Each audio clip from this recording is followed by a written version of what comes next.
მოგესალმებით მეგობრებო, China Cars Strategy, ჩვენ ვიმყოფებით ჩინეთში, ქალაქ გუანჟოში, მინდა გაჩვენოთ დღევანდელი გამოფენის მასშტაბები. იწყება სადღაცას აიქ შორს, უზარმაზარი რაღაცა მიდის ბოლომდე, სად იწყება და სად თავდება არ ჩანს. ეს არის გუანჟოს 23-მე ავტო გამოფენა 2025. ეხლა კი შევიდეთ შიგნით. დღეს არის პრეს დღე, დღეს იქნება მედია დღე ეგრეთ წოდებული, იქნება საკმაოდ ცოტა ხალხი ჩვეულებრივ დღეებთან შედარებით და გვექნება უფრო დიდი შანსი იმისთვის, რომ გადავიღოთ უფრო ცლად და უფრო კარგად მიუდგეთ ავტომობილებს.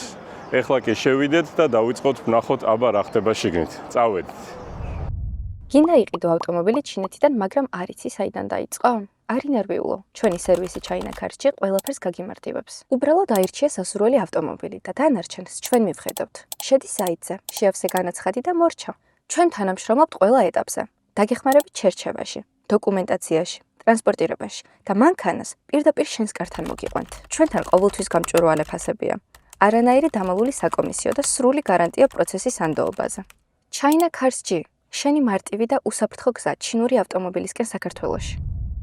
როგორც შარშან გამოფენაზე ჩვენს მიმოხილვას გამოფენის ვიწყებთ ამ სტენდიდან. თითქოს პატარა სტენდია, მაგრამ ამასობაში ეს ოთხკუთხედები, რომელიც არის 14 ცალცალკე პავილიონი, რომელიც არის 1000-ობით კვადრატული მეტრი, რომელიც ყველა უნდა მოვიაროთ, ყველა ავტომობილი უნდა გადავიღოთ, მაქსიმალურად საინტერესოდ მოგაწოდოთ ეს ინფორმაცია. მე მეჩვენება, რომ შარშან უფრო ლოგიკურად იყო კომპონირება ყველაფრის, იმიტომ რომ მაგალითს მოგიყვანთ ადრე თუ იყო მაგალითად კონცერნი ჯილი და კონცერნ ჯილის სუბრენდები იყო მიახლოებით ერთ პავილიონში განთავსებული, ეხლა ცოტა სხვადასხვანაირად არის, იმიტომ რომ ჯილის ბრენდები ისეთი როგორიც არის მაგალითად ლინკენკო და ზიკრი ცალკე სტენდზე არის სულ სხვა მხარეს, ჯილი საერთოდ სხვა მხარეს არის თვითონ როგორც ბრენდი ჯილი და მაინც არ ვიცი ჩავწვდებით ალბათ ამ ლოგიკას როგორ არის ეს ყველაფერი გაკეთებული, როცა დავიწყებთ უკვე პავილიონების მოვლას. ეხლა კი მივაქციოთ, ესე იგი 14 პავილიონი, ყველა ის ბრენდები, რაც ჩვენ გვაინტერესებს აქ არის, ჩანგანი, BYD, ლისანი, Xiaomi, რა იყოს კიდე, ზიკრი, ლინკენკო და ბევრი სხვა. ეხლა კი დავიწყოთ, დღეს არის მედია დღე, დღეს იქნება მედია კონფერენციები. დავიწყოთ მიმოხილვა 1000-ობით კვადრატულ მეტრებზე.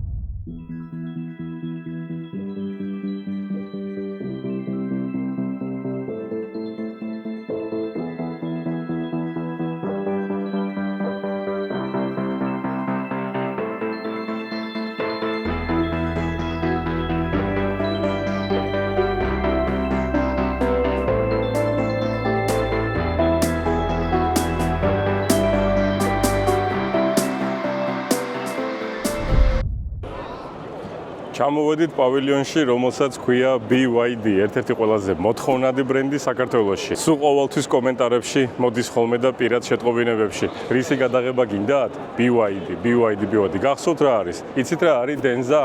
ეს არის BYD. იცით რა არის ლეოპარდი? ეს არის BYD. და აქ არის BYD, აქ არის დენზა და იქ არის ლეოპარდი. წამოდით ვნახოთ.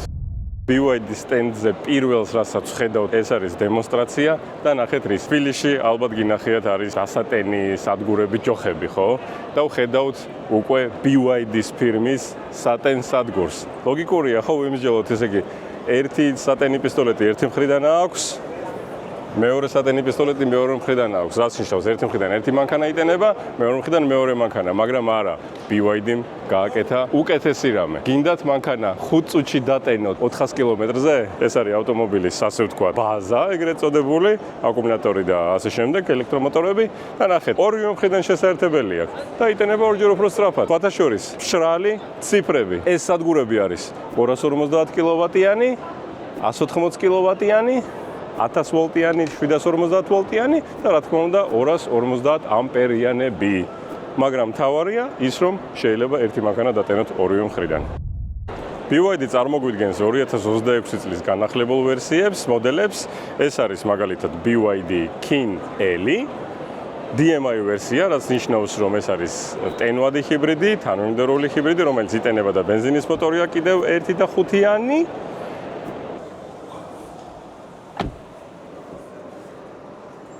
პრინციპში ვეტევე კი. რაც თავარია, უკან აქვს საკმაოდ დიდი ადგილი. თითქოს გარედან პატარაა, მაგრამ უკან მართლა დიდი მოცულობის სავარძელია. მე, ჩემი სიმაღლით, აი აქ ნახეთ სიმაღლე. აბა ვნახოთ რა ხდება უკან. აი ამდენი ნახევარი მუშტი რა. სხვათა შორის, მოდი გაჩვენო, იქიდან გამომდინარე, რომ სახურავი დახრილია, აქ აქვს ამოჭრილები, რომ მაღალი ხალხი რო დაჯდება, თავი სახურავს არ მიარტყას. ასე ვზივარ და ზევით კლაუსტროფობია არ შეგაწუხებთ, მოკლედ. თითქოს პატარაა გარედან, მაგრამ ამასობაში საერთოდ არ არის პატარა. უიმე რამხელა სავარგული ქონია. აბა ვნახოთ რა გვაქვს აქ. როგორც ყოველთვის პენალი, აქ იქნება რაღაც ინსტრუმენტები.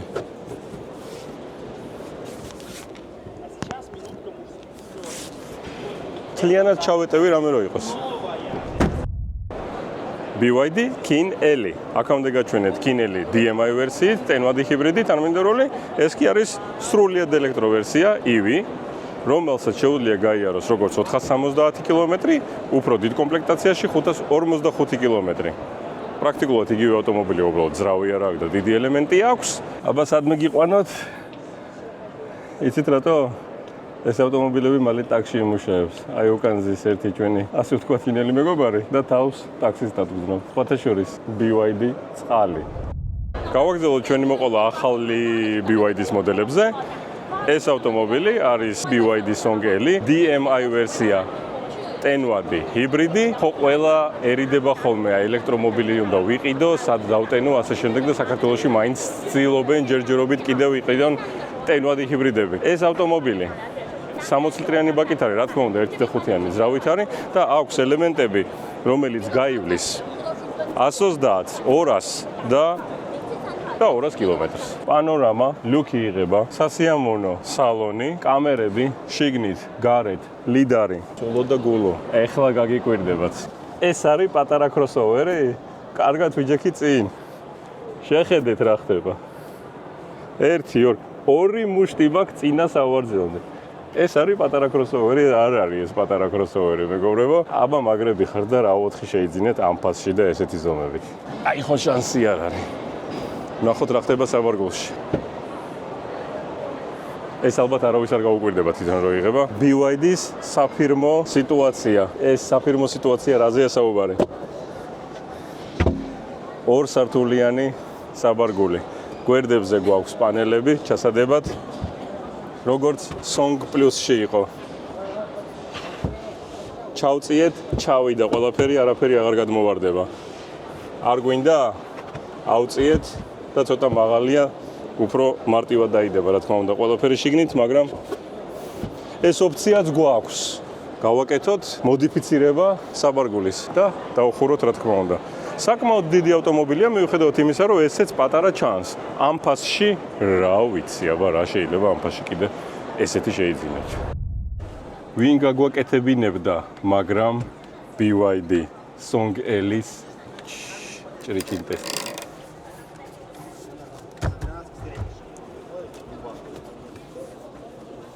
Wow.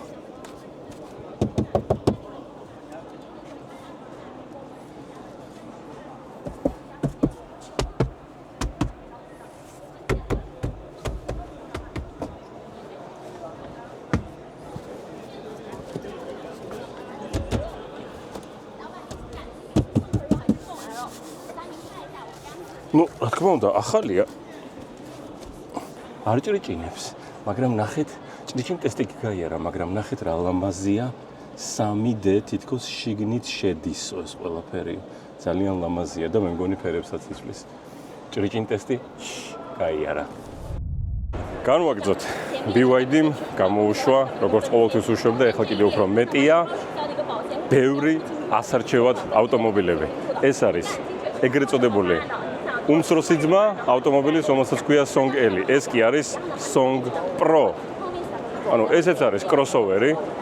ეს არის DMI ვერსია, რომელიც 130 კილომეტრს გაივლის, 18 და 3 კილოვატიანი ელემენტი უყენია. გონი მისაღები ნორმალური ზომაა. ნახოთ აბა რა ხდება შიგნით. ვზივარ კომფორტულად. და მინდა გითხრათ ესეთი სავარძელია ხტუნაობს და ეხლა გაჩვენებთ რატო. რა თქმა უნდა, უფრო პატარა მონიტორი აქვს, უფრო გაიაფებული წინა მონიტორი აქვს. მასალა შედარებით უფრო მოპლასტმასოა, თუმცა აქ რბილია, მაგრამ მაინც აი პლასმასი, აი ეს პლასმასი. დამერწმუნეთ, ეს პლასმასი გაიჩხაბნება, რაც მაგალითად არ არის უფროს მოდელებში. წინ ვიჯექი, კარგად ვიჯექი. ნახოთ რა ხდება უკან. 1.5 მუშტი მაქვს მუხლიდან წინა სავარდლის ზურგამდე. ხო, ნუ აი მასალა შედარებით ეტყობა, რომ უფრო იაფფასიანია და რა თქმა უნდა, აი ეს პლასმასი ქვედა ნაწილი და ეს ასე ვთქვათ მატი, მაგრამ თითქოს გაიჩხაფნება რა, აუცილებლად გაიჩხაფნება. გააჩნია ისევ და ისევ როგორ მოულით.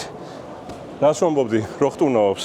აი შეხედეთ, ზოლებად არის დაყოფილი სავარძელი და არის რაღაცნაირი რაღაც ზამბარასავით არის. ვერ გეტყვით, რომ არ არის კომფორტული, მაგრამ რაღაცნაირი სხვანაირი გზნობაა, რა თქმა უნდა. ნუ ეტყობა, რომ უმცროსი ძმა არის ეს სონგელის.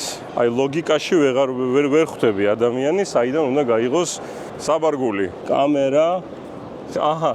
წარმოიდგინეთ, სადა აქ გასაღები. აი აქ.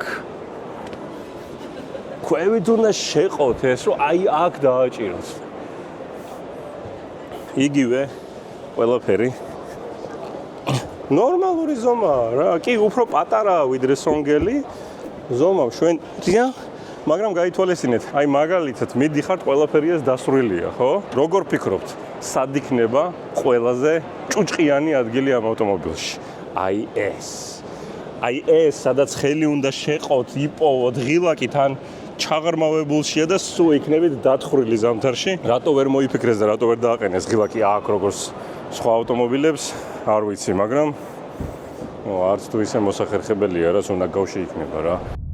ეს ავტომობილი არის საოჯახო, დიდი, გრძელი სედანი. მინდა გავატარო ანალოგია. ცოტათი მოგვიანებით გეტყვით ანალოგიას. ეს ავტომობილი შეიძლება იყოს როგორც უკანაწამყვანიანი, ასევე 4x4-ზე. წარმოიდგინეთ, ამ ავტომობილის მაქსიმალურ ვერსიას აქვს 1100 ცხენის ძალა. კრიფავს 2 და 1-ში 100 კილომეტრს 0-დან 100-მდე 2.1 წამში. რა ანალოგიაზე არის საუბარი? წამოდით გაჩვენოთ. ესე იგი, უკანაწამყვანით ამის რენჯი იქნება 701 კილომეტრს გაივლის, 4x4-ზე 601 კილომეტრს გაივლის. მაგრამ ადრე იყო, ეხლაც არის პრინციპში BMW მეხუთე სერია. ყიდულობდა ხალხი, ამბობდა, რომ ჩვეულებრივი BMW ყავდა მეხუთე სერიის, მაგრამ ყიდულობდი თუ გინდოდა სწრაფი ავტომობილი, რომელიც გარედან დიდად არ განსხვავდებოდა სხვა მანქანებისგან, ყიდულობდი M5-ს, იმიტომ რომ იყო გიჟი ავტომობილი ამასობაში როგორც ოჯახისთვის, ასევე რაღაც სერიოზული რაღაცეებისთვის. პრაქტიკულად ეგ ანალოგია. ღრმა არის ძალიან ფეხების ადგილი. ესე იგი, ეს არის საკამაოდ დიდი მოცულობის სედანი, რომელიც იდეალური იქნება როგორც ყოველდღე სამსახურში სასიარულოდ, ბიზნეს შეხვედრებზე სასიარულოდ, ოჯახისთვისაც სხვათა შორის ძალიან გემრიელი მასალა. ეს მასალა წააგავს ალკანტარას, მაგრამ როგორც მე ხვდები, ეს არ არის ალკანტარა. რა თქმა უნდა, კამერები, ლიდარები ამაზე ხო ზედმეტია საუბარი. ნახოთ, რას წარმოადგენს ბიზნეს სედანი უკან. უბრალოდ შეხედეთ. ჩავჯექი რბილ დივანზე. ნახეთ როგორი მასალებია. შეხედეთ რა აქვს. შავ-თეთრს გავს, მაგრამ სინამდვილეში შავ-თეთრი არ არის, ფერადი ეკრანია. კლიმატ კონტროლის მართვის. წარმოიდგინეთ, რომ ამ ჩვეულებრივი ბიზნეს სედანს აქვს 1100 ცხენის ძალა და 2 და 1-ში კრიფავს 100 კილომეტრს. ძალიან ღრმა. გინდათ ჩვეულებრივი ავტომობილი? შეიძინეთ ჩვეულებრივი ვერსია. გინდათ დიდად გარგანსხვავდებოდეს გარედან, მაგრამ იყოს სერიოზულად მძლავრი ავტომობილი. სხვათა შორის ესეთი ჩინეთში ტაქსშიც ვნახეთ. შეხედეთ, სად აქვს კამერა. გრძელი ბიზნეს კლასის დიდი სედანი. უბრალოდ შეხედეთ, რამხელა სამუხრუჭე დისკები აქვს შიგნით. ორმაგი ვენტილირებადი, აქ კი უკვე ნახვრეტებიანი ვენტილირებადი. შეხედეთ, რამხელა მუხრუჭები აქვს, იმიტომ რომ 1100 ცხენის ძალა რაღაცამ უნდა გააჩეროს. ეს არის BYD Han Eli. ჩინელების ფსიქოლოგია მაინც რაღაცნაირად განსხვავდება ჩვენგან, როგორც აქამდე ვამბობდი, აბსოლუტურად სხვა სამყაროა. ჩვენთვის BYD Han Eli არის გრძელი, დიდი ბიზნეს სედანი, რომელიც ასევე M5-ის ანალოგიით შეიძლება იყოს ძალიან მძლავრი და ძალიან სპორტული. ჩინელებისთვის რა არის შეხედეთ. სხვათა შორის ნამდვილი ვარდებია და შიგნით დევს სათამაშო. ალბათ თქვენს მეგობარ გოგონას რომ აჩუქებთ, ესე უნდა აჩუქოთ. მეგობრებო, შემდეგი ავტომობილი ძალიან ხშირი მოთხოვნა, ბევრს აინტერესებს BYD Yuan Up-ი. ესეთი პატარა mini crossover-ი, სხვათა შორის. ეს არის ხუფები, პლასმასის ხუფებია. მოკლედ, რაც თავარია, თქვენ ყველა მიცით კარგად ეს ავტომობილი, ეხლა შეგიძლიათ შევხედოთ, დავათვალიეროთ. სპოილერი, ეს ავტომობილი ჩინეთში $10,500-დან იწყება. რას ვღებულობთ $10,500-ს? უი. რას ვღებულობთ და? ამას. მექანიკურს ნახეთ რამ სიმაღლეა. მუშტი და 3 თითი მაქვს. სახურავამდე და ისეთი შტაბეშლება თითქოს რაღაცა ძალიან დიდ ავტომობილზე ვზივარო, იმიტომ რომ ეს წინ ჩანს თითქოს G-Wagon-ში ვზივარო, ისეთი შტაბეშლება რაღაცნაირი. რა თქმა უნდა. პლასმასი. აბა რას ელოდებოდით $10,500-ში. ნახოთ რა ხდება უკან. სხვათა შორის მოულოდნელია, იმიტომ რომ შტაბეშლება ისეთია, რომ ამ ფასში და წინა სავარძელზე ჯდომის შეგრძნებების შემდეგ რომ უკან უარესი უნდა იყოს, მაგრამ არა. უკან საკმაოდ საინტერესოა. ხელის ჩამოსადები არ აქვს, საერთოდ. მაგრამ აქვს 2 პორტი, USB Type-C და USB-A. მოცულობა მშვენიერია, ჩაეტევა რა. 2 კაცი თავისუფლად დაჯდება. 2 კაცი და 1 ბავშვი შუაში. მაგრამ იქიდან გამომდინარე, რომ სავარძელი გაყოფილია, ფორმირებულია 2 ადამიანისთვის, შუაში ხელის ჩამოსადები არ აქვს. და რა თქმა უნდა, გინდათ დაისვაროთ ეს ალბათ დაბალი ფასის სეგმენტის ავტომობილებში ალბათ ესე უნდა იყოს, არ ვიცი, მაგრამ ხელი უნდა შეყო. აი აქ. ხელი უნდა შეყო. აი აქ და მე მოკაჩო. და გააღო. ძალიან გამიკვირდებოდა $10,500-ად ელექტრო მეხუთე კარებიც რო ქონოდეს. და ყველაფერი რო მაქსიმალურად იყოს, მაგრამ შეხედეთ რამხელა ადგილია ფალშიატაკის ქვეშ. ისე კი პატარა, ალბათ 1 ჩემოდანი და ნახევარი ჩაეტევა ამაში. ეხლა კი ჩაეტევა ალბათ 3-4 ჩემოდანი. საინტერესოა, აქედან შევძლებ დახურვას?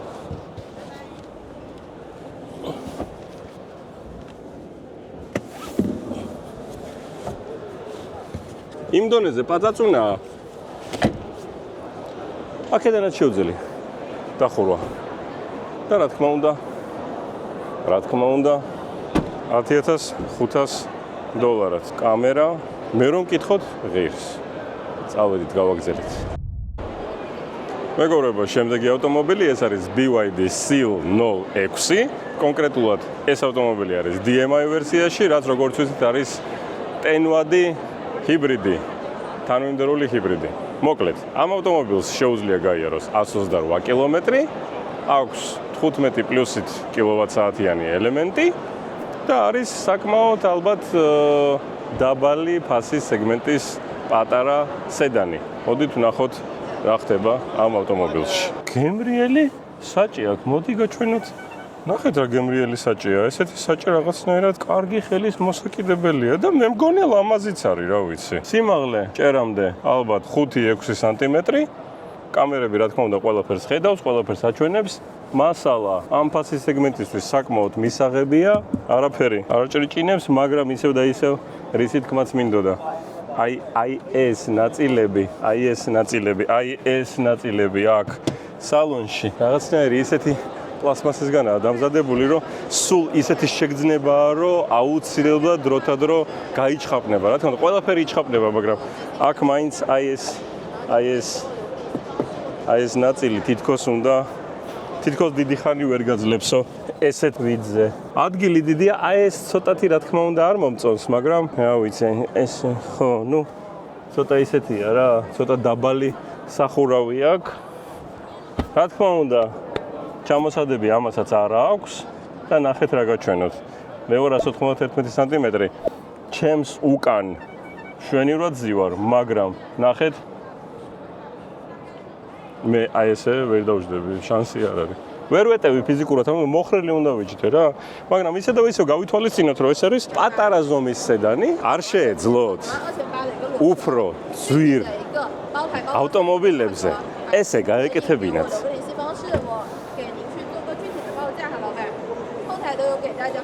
საბარგული არის. ხელით ვერ წვდები. ღრმა საბარგულია კი, ცოტათი დაბალია, ერთი ჩემოდანი შევა, მეორეც შევა და ალბათ მესამეც შევა. ამათ ლოგიკას ვერ მივხვდი უბრალოდ. ესე იგი, დიდ ან საშუალო ზომის SUV-ზე ღილაკი აქვს, იქ სადაც უნდა დაისვარო აუცილებლად, ხოლო სედანზე აქ. გაიგეთებინათ რა ყველა მანქანაზე ესე. მოკლედ ეს არის SEAL 06 DMI ვერსია. სანამ გოგონამ ესეთი აჟიოტაჟი გამოიწვია და ყველა მოვარდნენ და ეგრევე ვიდეოებს და სურათებს უღებენ, მანამდე მე მოგიყვებით ავტომობილის შესახებ. ეს არის BYD C-Line-ის ახალი ვერსია. ეს მანქანა არსებობს როგორც ელექტრო, ასევე ჰიბრიდულ ვერსიაში, ტენვად ჰიბრიდულ ვერსიაში, კონკრეტულად ეს არის ჰიბრიდული ვერსია და დამოკიდებულია კომპლექტაციას, შეუძლია გაიაროს 121 კილომეტრიდან 170 კილომეტრამდე ერთი დამოხტვით. შემდეგ რა თქმა უნდა ჩაირთვება ისევ და ისევ ჰიბრიდული სისტემა. მოდით ვნახოთ რას წარმოადგენს ეს ავტომობილი ვიზუალურად. სხვათა შორის ძალიან ბევრი მოთხოვნა არის საქართველოში, ძალიან ბევრს აინტერესებს კონკრეტულად BYD C-Line. მოდით ვნახოთ რა არის ახალი BYD C-Line. მოგიყვებით გრძნობებს. უფრო მეტის გრძნობა ვიდრე ალბათ არის. ანუ თავს გრძნობთ შედარებით ძვირიან ავტომობილში. ალბათ ეს ყველაფერი იმის გამოა, რომ ძალიან ხარისხიანი მასალები აქვს, ორი ფერის საჭე, ყველაფერი რბილი, ყველაფერი სასიამოვნო, არაფერი არ ხროგონებს, არ ჭრიჭინებს. დიდი მოცულობა აქაც, აქაც. ტელეფონის რა თქმა უნდა უსადენო დასატენი, პრაქტიკულად ყველაფერი. ნახეთ, მაცივარი აქვს. არა გატყუებთ, ამაში მაცივარი არ არის. მაგრამ დევს BYD წყალი. გამოიყურება როგორც მაცივარი, მაგრამ მაცივარი არ არის. მაცივარია. ეს მართლაც მაცივარია. აი ეს პატარა დასატრიალებელი ცვლის ტემპერატურას -6 გრადუსიდან +6 გრადუსამდე. აი თურმე რატო დევს შიგნით წყალი იმის დემონსტრაციისთვის, რომ მანდ არის მაცივარი და 4 პატარა ბოთლი ეტევა შიგნით. ნახოთ რა ხდება ჩემს უკან. კარგად გემრიელად ვიჭექი წინ, კარგად გემრიელად ზივარ უკან. უზარმაზარი პანორამა. დიდი მოცულობა.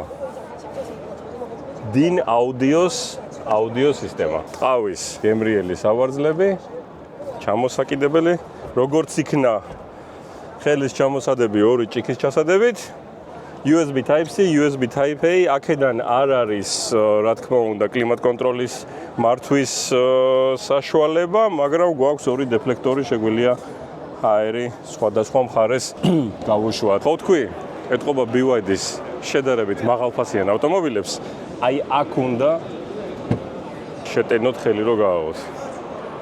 რატო არ ვიცი, მაგრამ არ მომწონს, ყოველთვის იქნება დასრული, ეს ჩემი ესეთი აზრია. საკმაოდ დიდი ზომის საბარგული, მოცულობა კი ცოტა მაღალია რაღაცის ასადებად და ჩასადებად, მაგრამ არა, კარგი ზომაა, მშვენივრად სამოგზაუროთ 1, 2 3 ჩემოდანი და რამოდენიმე ალბათ ხელბარგი ჩვენივრად ჩაეტევა შიგნით.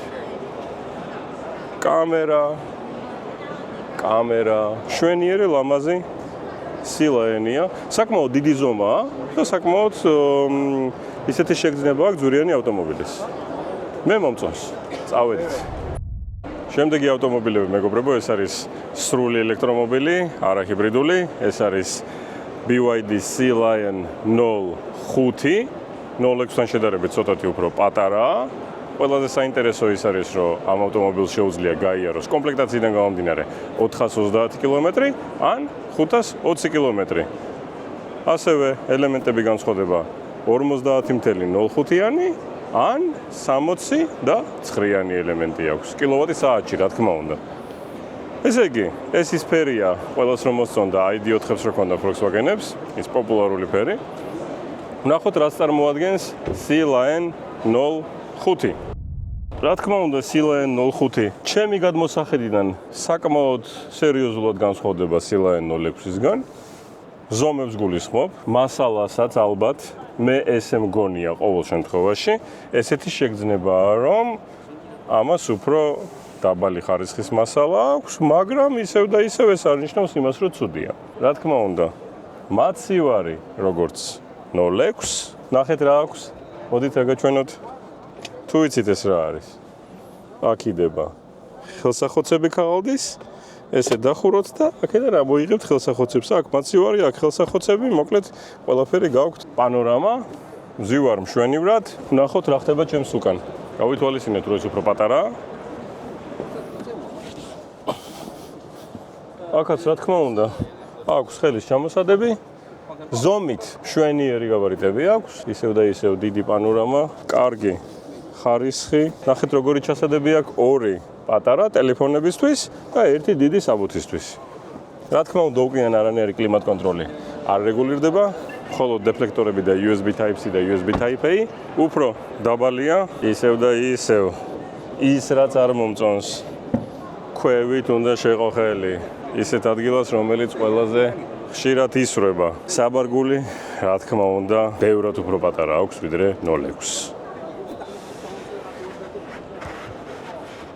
კი. ამაში მაქსიმუმ ჩაიდოს ალბათ ჩემოდან ნახევარი. არ არის 05 ისეთი დიდი ავტომობილი, რომელშიც ალბათ ჩემოდანები უნდა ატაროთ, მაგრამ ვისაც კომპაქტური კროსოვერი გინდათ, 05 შეიძინეთ. უფრო დიდი, მაშინ 06. წავედით. შემდეგი ავტომობილი, რომელიც საკმაოდ მოთხოვნადი ავტომობილია ჩვენთან, ეს არის BYD Dolphin. კომპაქტური ავტომობილია, ის ავტომობილი, რომლის დაპარკინგებაც არავის არ გაგიჭირდებათ. პატარა ელექტრომობილი ორ ვერსიაში. 305 კილომეტრიანი და 405 კილომეტრიანი რენჯით. 30 კილოვატ-საათიანი ელემენტით და 38 და კაპიკები კილოვატ-საათიანი ელემენტით. მოდით ვნახოთ, რას წარმოადგენს ეს პატარა კომპაქტური ავტომობილი.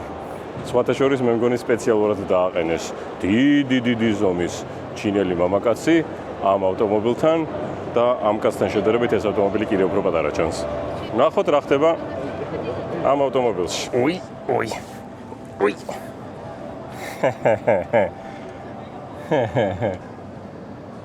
როგორ გამოვიყურებ? პატარა ავტომობილია, სხვათა შორის შიგნით ისეთი პატარა არ არის, როგორც გარედან ჩანს. ორი ჩემნაირი აქ თავისუფლად ისე დაეტევა, რომ ერთმანეთსაც არ შეუშლით ხელს. თავზე შვენიერი ადგილი მაქვს ჭერამდე, საკმაოდ დიდი სარკეები აქვს, უსადენო დამტენი აქვს. უამრავი SD ბარათის ჩასადები, 12 ვოლტიანი დენის წყარო, Type-C, Type-A, შვენიერი მონიტორი. პატარა გარედან არის, მაგრამ შიგნიდან პატარა არ არის. ეხლა ვნახოთ რა ხდება ჩემს უკან. აი რა ხდება ჩემს უკან. ცოტათი დიდმა ჩინელმა მამაკაცმა გაწია სავარძელი, მაგრამ გაწია ამდენით. ანუ ნიშნავს იმას, რომ ჩემს უკან ამ მანქანაში მაინც დავეტევი. უი, არაფერი არა აქვს. იმიტომ რომ ორი ფორმირებული ადგილი აქვს, ერთი, ორი. სხვათა შორის აიზოფიქსები აქვს ბავშვის სავარძლის დასამაგრებლად და ნახეთ რა არის აქ.